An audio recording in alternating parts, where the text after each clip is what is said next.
ഇന്നത്തെ പ്രിപ്പറേഷൻ പരിപ്പ് വടയാണ്. പരിപ്പ് വട കഴുകി 2 മണിക്കൂർ കുതിർത്ത് വെച്ചേക്കുകയാണ്.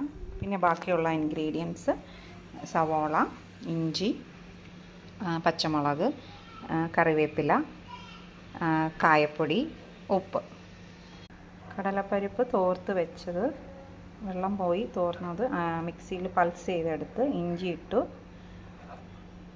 സവോള, 1 സ്പൂൺ കടലപ്പരിപ്പ് കോത്തത് എടുത്ത് വെച്ചിട്ടുണ്ടായിരുന്നു, അത്. കറി ലീവ്സ് ചോപ്പ് ചെയ്തത്, 3 പച്ചമുളക് ചോപ്പ് ചെയ്തത്, കുറച്ച് കായപ്പൊടി,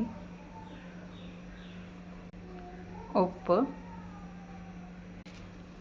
എല്ലാം കൂടി കൈ കൊണ്ട് നന്നായിട്ടൊന്ന് മിക്സ് ചെയ്തെടുക്കണം.